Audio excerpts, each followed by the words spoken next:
guys, welcome back. I hope you're all doing really well. So today I'm going to be reading some scary books for a week. Okay, I feel like not all of these are scary, but they're definitely all books that you would want to read, I feel like, in spooky season. Didn't want to stick to like specifically just like scary books because I kind of wanted to like mood read as well during this week, but they're all under the category that like you would want to read these during spooky season. So I've not chosen like a set definite three. I'm not going to tell you all of them right now. You'll just have to see as the video goes on. But the first book I'm going to start with is Carrie by Stephen King. So I have never read a horror or a Stephen King book. So, well, obviously they go hand in hand. This book is his debut novel, so I thought that'd be a good book to start me out with his books.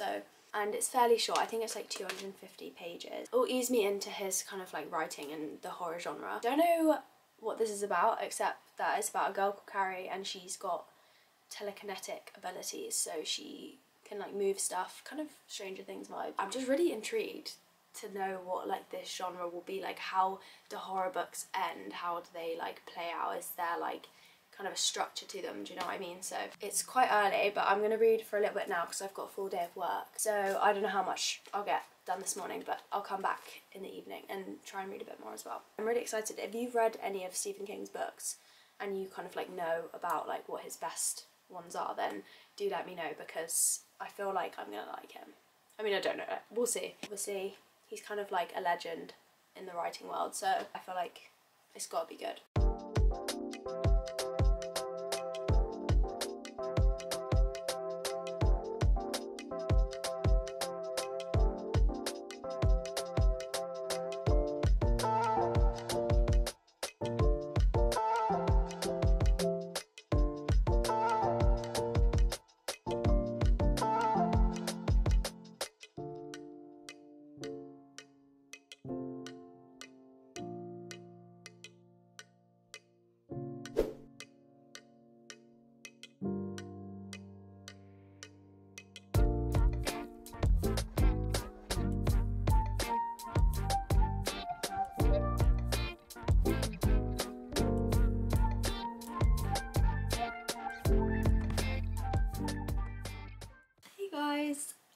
Sorry I haven't updated you much. It's been a few days since I started this book, but to be fair, I was so busy over the last few days, so I basically didn't read in those few days, but I have kind of been binging this over the last day. This is where I'm at as of now. I've got like 50 pages left, to be fair, so I'm almost done, but I just wanted to give you guys a few updates before I finish.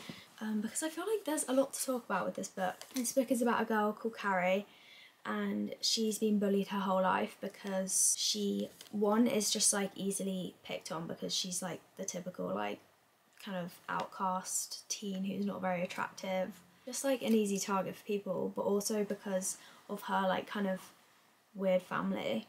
But she just lives with her mum, and her mum is like mental, proper crazy woman. The fact that she is like her mother's daughter is like just another reason for like people to just pick on her and find her weird. Her mum basically is like this super religious, like extremist Christian. I don't know what type of Christian it is. It doesn't even seem like Christianity, to be honest. It's just like she's crazy and she's using the religion as like a way to be mental. Her mum's kind of brainwashed her since she was younger, and she's had a very abnormal upbringing.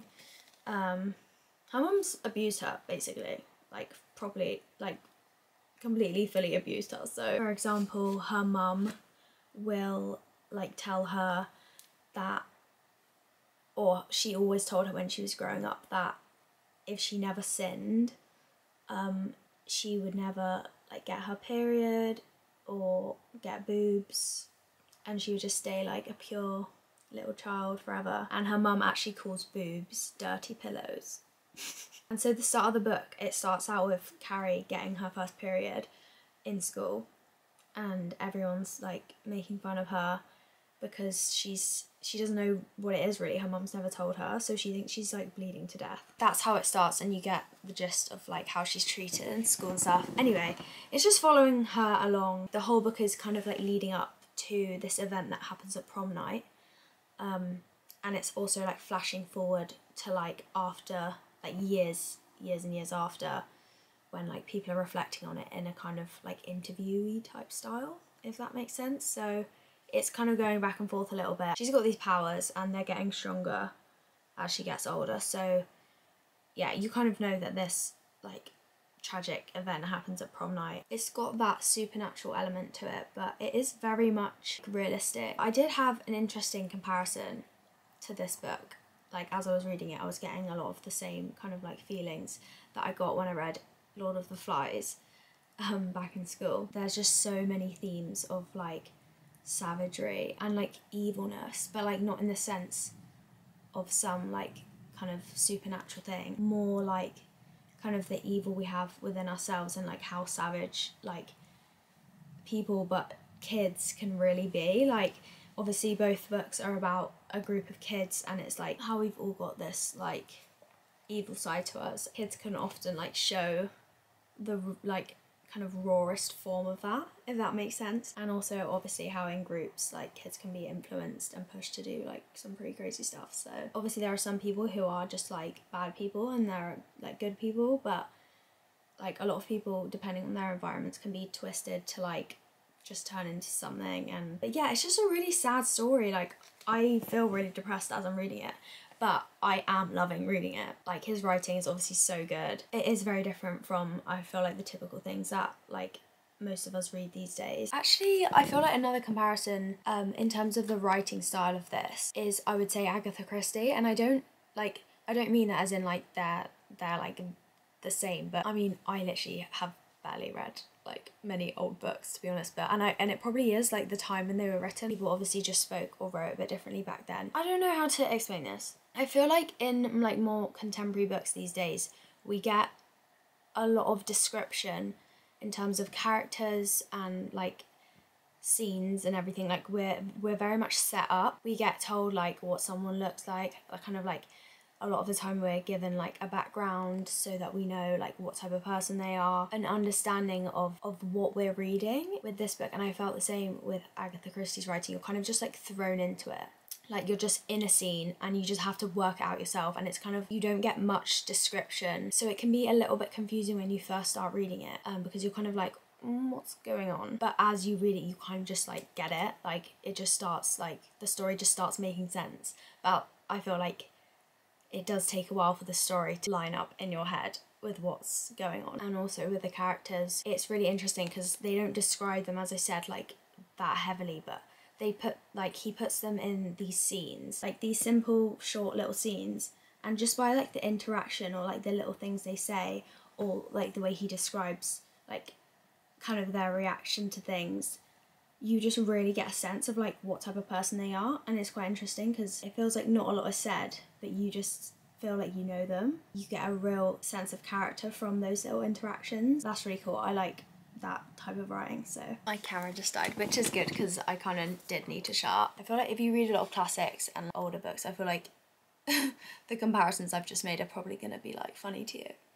But as someone who doesn't read a lot of this stuff, that's just like, that's all I got, okay.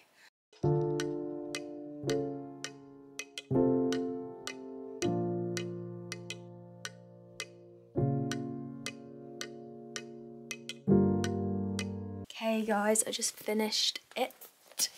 Yeah, not really too much to add on top of what I literally just rambled on about, but really, really good. I really liked it. As I said, very tragic story, but still like very gripping and very interesting read, so I'd 100% recommend. I would say it's a good starter into the horror genre, but I'm not gonna lie, this didn't give me horror vibes. Obviously there was her supernatural kind of abilities aspect to it, but like I didn't even feel like that was a main massive part of the story. It was more just real, and like it was like evil, but evil people, like evil humanly people. With like some of his other books, like for example It, see that's got clowns in it, so that's gonna be like a whole, I feel like another level of horror. Like that's what I think of when I think of horror, like clowns or like some weird like monsters or exorcism-y, haunty things. So this just felt very, like, for the most part, like real, and it wasn't scary. It was just sad. I'm settling around a 4-star for this.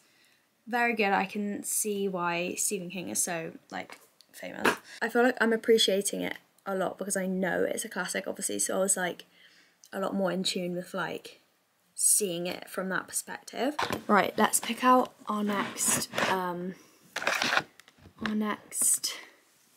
scary book for the week. I'm picking between two books, not that like either of these are probably going to be that scary. I'm picking between One Dark Window. If you guys watch my TBR picking video, this is on my TBR for this month, so that would be a good one to get to. Or Butcher and Blackbird. I don't think this is really that dark at all. I mean, it's based around, it's like a romance, but it's based around these two people who are like murderers, but they kill bad people. So it's like vigilante type thing, I think. But this is a gothic romance, so I feel like this is going to be more dark. They're both books that I would want to read this month, so it's a bit of a difficult choice because this one's a lot longer. This one's like pretty short, but this cover's so cute as well. I don't think I'm going to start it tonight. I'm going to start whichever one I pick tomorrow, so we'll see what I'm in the mood for tomorrow.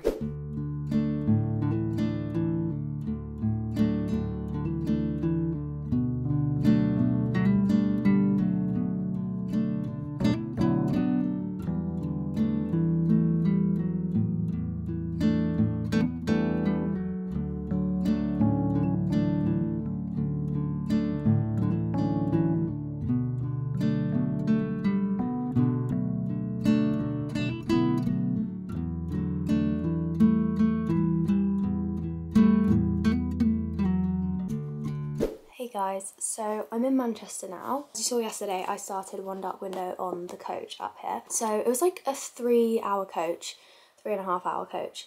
And I basically read for the whole time. So I got up to around page 150 and then I read for a little bit this morning. So I'm now on chapter 18, page 191. So my thoughts so far on this book are really positive.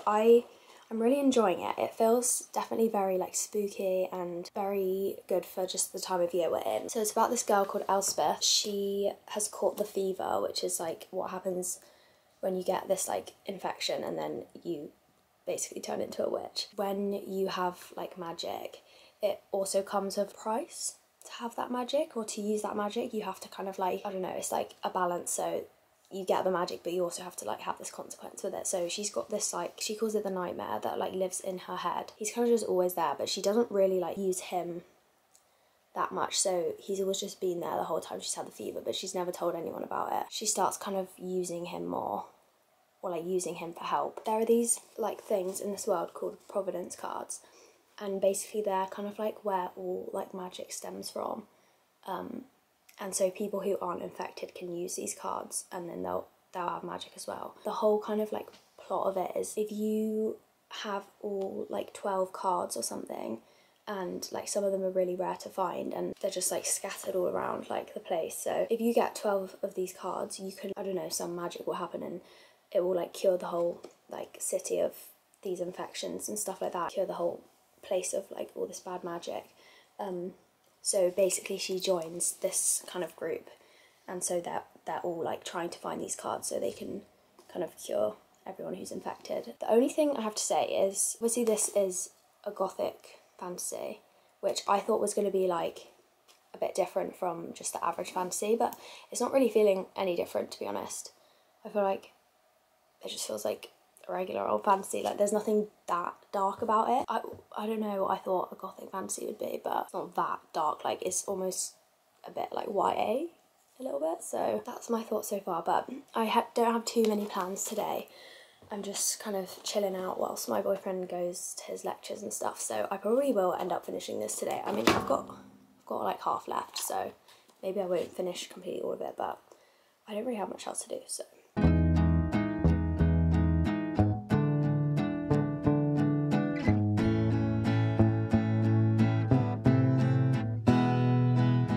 It's the evening now. I've been reading a little bit today. Well, yeah, I read quite a lot today actually.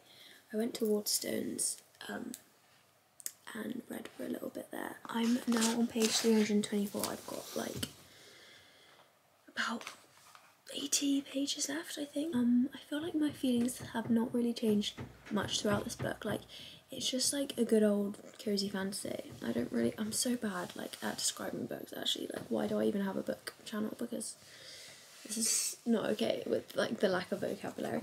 But yeah, I don't know, like I really like it, but I don't love it.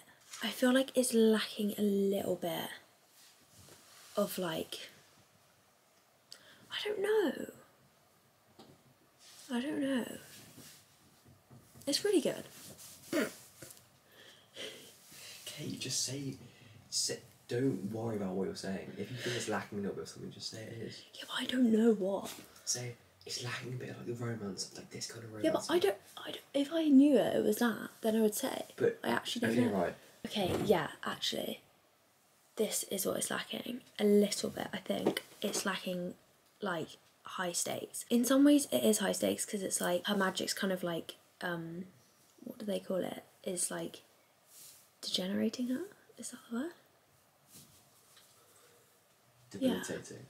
No, I think it's degenerating. So her magic's degenerating her a little bit. It's kind of like they're running out of time until they can find the cure. Because there's such like a big group of them going like for this one cause. It doesn't really feel like there's anything going against them right now. Time is of the essence, but nothing else is like against them. So it kind of just feels like, you know, that they're gonna just achieve it. Like, I don't know, it doesn't feel very like out of reach for them. And yeah, I don't know, like there's nothing really keeping the two love interests apart as well. I don't know if this is a spoiler or not. There are quite a few people who are like infected. Like, it's not just her, which I feel like in a lot of the books where it's kind of like the girl's like the only one with like something a little bit different about her. There's usually like two sides, like the bad side and the good side that you're rooting for. And I feel like we're not really getting any input from the other side. Like, we're just getting their story of like them trying to achieve this thing. Oh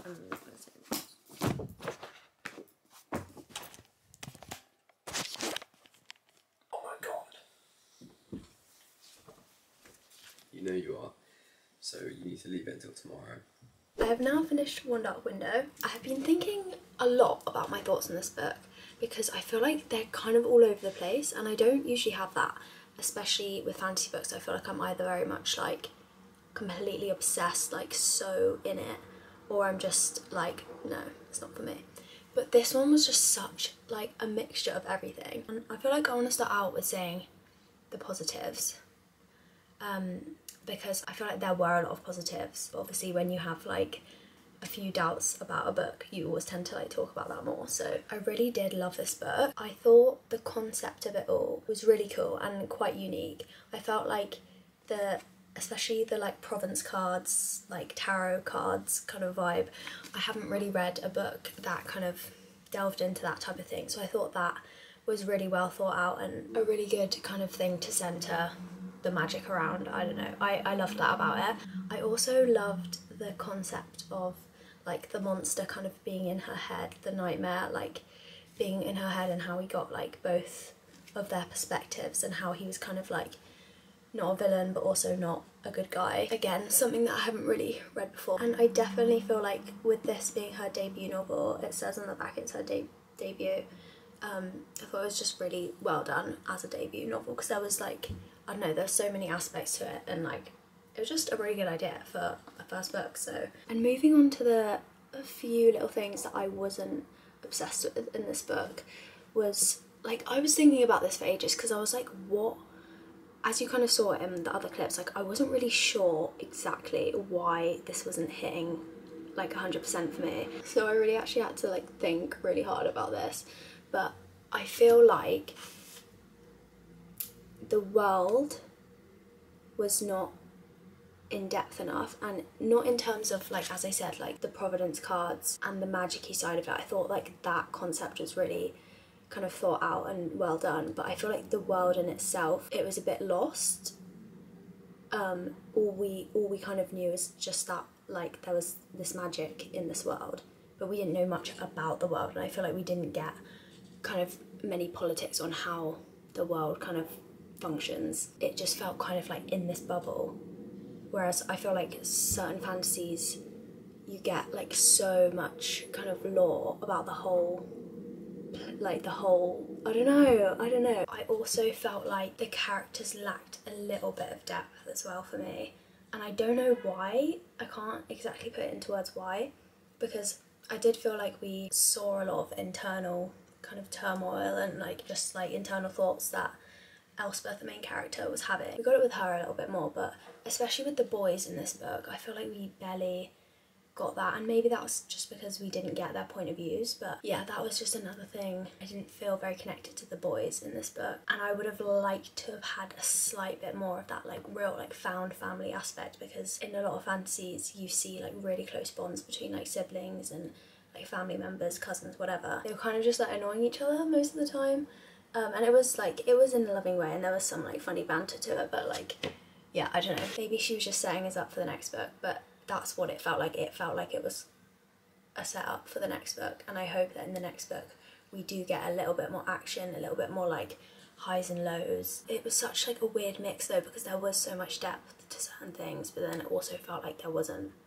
So I feel like I'm just chatting nonsense, but as of right now I really feel like I will need to read the second one to like properly know how I feel about this like duology or series or whatever. It definitely gave like good vibes in terms of that eerie fantasy, like with the forest, the woods, like the kind of dungeons or whatever, like that type of thing is really good. I just kept comparing it to The Crimson Moth because that's like the most recent other witch book that I read, and that one I just preferred so much more. It was just personally way more of like what I prefer, and I would give this around the 3.5 to 4 mark. 3 sounds a bit too low for this. I feel like maybe 3.75 I would give it. But look how well my bookmark matches like the colours of this book. I made this bookmark a while ago, so that's why it looks very homemade, but don't the colours just match perfectly? So for my third and final book of this week, I wanted something a little bit different. So I headed to Waterstones in the Arndale in Manchester. Let me just tell you, this Waterstones was stocked. She was plump. She had everything you could have wanted. And I stumbled upon this little kind of horror Halloween-y section first, and I saw this book that really intrigued me. So I kind of picked it up, took it with me because I was like, I'm interested. But I was on the hunt for also, this Carrie edition. What the hell? Stunning. Added that to my Christmas list. So sorry for talking at a million miles an hour. I'm just trying to get everything in. But yeah, they had a great selection of just horror-y, haunty books. So it was good vibes. Also, these books I keep seeing in Waterstones, and they really intrigue me just because they're stunning covers, and I really want to read the Zodiac Academy. But yeah, made my way over to the crime and mystery section. I did find the Agatha Christie books, but the like main one I wanted was Murder on the Orient Express, and they didn't actually have that one, so I just went with that first one called Bloom that I found. And anyway, yeah, got the goods and we were out of there. As you saw yesterday, we went to Waterstones and I picked out another book. So this is the third book I'm going to be reading in this video. It's Bloom by Delilah S. Dawson. As you probably saw, this was like just sat on one of the little stands as soon as I went into Waterstones, because it was like around the horror-y books that obviously are great for this month. So I saw it kind of as soon as I went in, and I thought like, oh, I'm going to come back to that if I don't find anything else, because I was originally going to get an Agatha Christie one, but they didn't have the exact one I wanted. But yeah, I just thought, let me go for something different, let me go for something random, and also the fact that this was short is like, did really pull me in, because I feel like with horror books, I mean, I've literally read one, which is the first one I read in this video, so who am I to talk, but I can imagine with horror books, I just want them to be short and snappy and effective. Like, I want to be scared, but I don't want to be scared for a very long time. Like, I want that, like, short-term gratification of it. I don't want it to drag out. This book is so different to anything I've read. This is the first sapphic book I've read, so it's a lesbian couple, I think. So it's about this woman called Rosemary, and she kind of gets drawn in by this other woman, Ash. She's like this on the surface, like perfect, pretty lady. It says Rosemary meets Ash at the farmer's market. Ash is pretty, precise and practically perfect. She sells stuff at the market, and Rosemary has never felt this way about another woman before. So it's this kind of thing where like she doesn't know if she wants to be her or be with her. So I'm guessing it's like this obsession. And I think the reason I was drawn to this is because I've heard someone talk about it. I think it was Ellen Catherine. Yeah, I think that's what drew me to this. I have no expectations going into this book. I don't know what to expect, but so yeah, I don't know if I'm going to start this today. just because I've got loads of editing to do. If I don't, then I'll update you tomorrow, and I'll definitely start it tomorrow.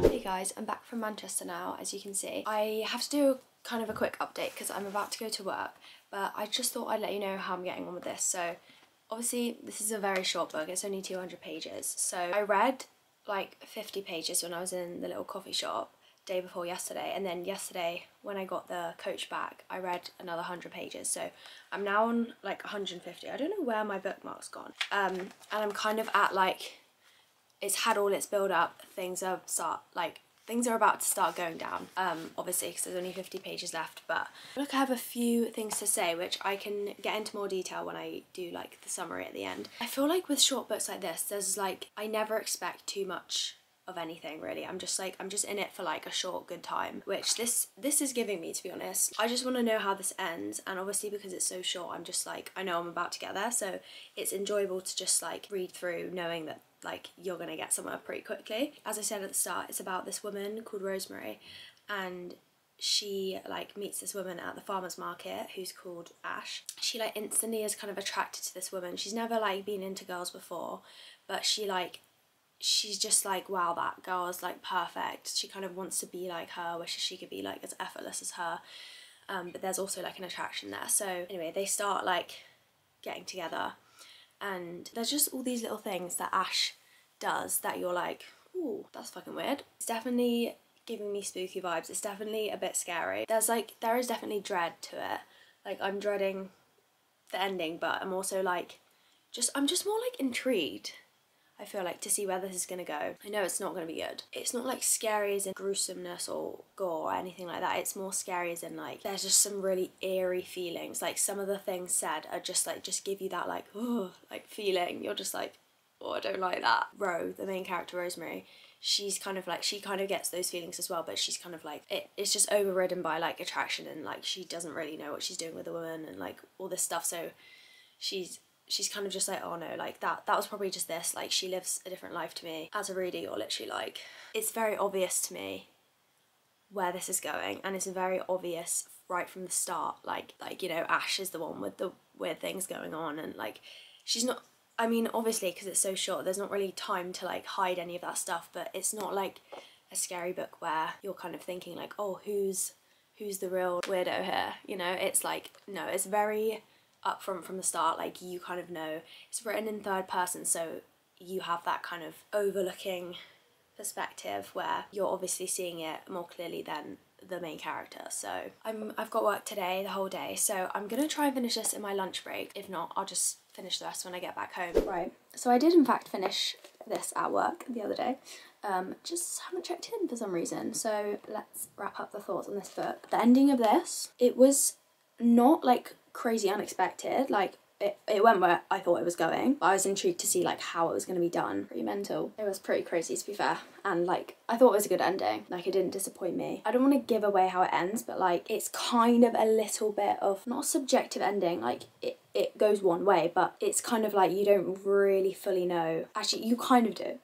This is such an annoying way for me to describe it, but like you just know how that period of time ends, and I think it's suggested that it will probably be like a forever thing, but it doesn't like confirm that that's like, does this make any sense? No. You're just gonna have to read it to know what I'm talking about, but very, very good Halloween book. It was kind of like just watching like a mini movie in my head. As I said before, it's in the third person, so it gives that like extra kind of eerie feel, especially towards the start of this book. It had very like short chapters, so it kind of just like kept going, like you just wanted to kind of keep reading another chapter. But yeah, I really, really liked it for what it was. I thought it was really good. This was like just very thrillery. Again, I think I'm gonna settle on a 4 stars for this, for what it was, just like with zero expectations. I just had a good time reading it. It's a really good filler book. It's just like a good refresh to read, I feel like, in between books. So it was like refreshing to read about like a romance between 2 girls as well, because obviously in a 2-woman relationship, like there's kind of naturally gonna be like a dominant one and then more of a submissive one, but then like it kind of switches sometimes, and like kind of that aspect to it. If anyone has any recs that are like similar to this, or even carry, like just let me know, because I'm already craving like another one of these types of books. So I hope you all have or had an amazing Halloween, and thank you so much for watching this video. I hope you enjoyed it. Sorry for the waffling in many parts of this, but yeah, I will see you soon in the next one. Bye!